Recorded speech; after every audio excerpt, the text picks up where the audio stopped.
Hello guys, मैं आनंद sir बेटा। आज हम न्यूरल सिस्टम और कंट्रोल एंड कोऑर्डिनेशन इसका एक इंपॉर्टेंट स्ट्रक्चरल और फंक्शनल यूनिट सीखने वाले हैं, जिसका नाम है बेटा न्यूरॉन। ये न्यूरॉन आपके बॉडी में हाईली एक्साइटेबल सेल्स है बेटा। और ये न्यूरॉन क्या करते हैं बेटा, आपको पता है? ये जो न्यूरॉन्स है ये बेसिकली इंपल्स जो है वो ट्रांसमिट करते हैं। तो हर जगह पे जहां जहां पे आपको स्टिमुला डिटेक्ट होंगे, इसको ट्रांसमिट करेंगे, ये जो न्यूरॉन्स है वो आपके बॉडी में ये सब बेसिक्स काम करेंगे। तो आप देख रहे हो ये जो न्यूरॉन्स है ये कैसे सबसे लॉन्गेस्ट सेल्स बने आप पहचाने जाते हैं पूरे ह्यूमन बॉडी में।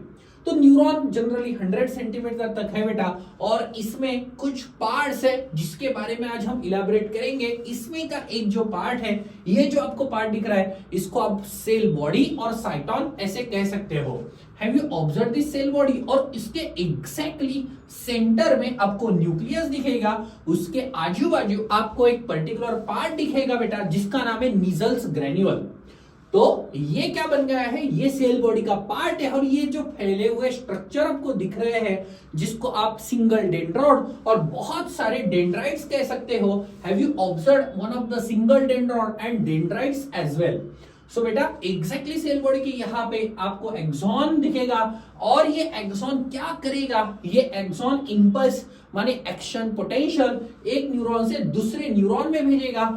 तो कभी कभी इसके आजू बाजू एक सेल्स रहते हैं जिसका नाम है शॉन सेल्स, वो माइलिन बनाते हैं, और इसको आप मेडुलरी शेल और माइलिनेटेड शेल्स बोलो।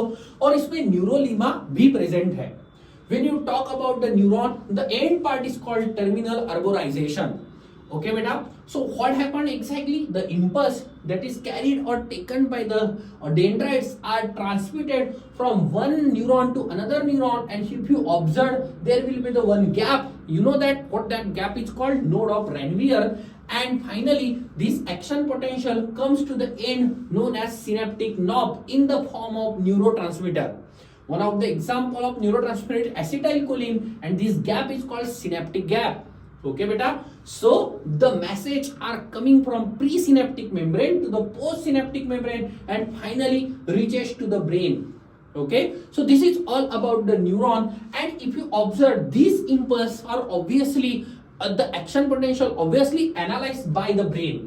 So this is called as all about the neuron beta. Hope you really enjoy this lecture beta. Thank you all of you beta. Bye.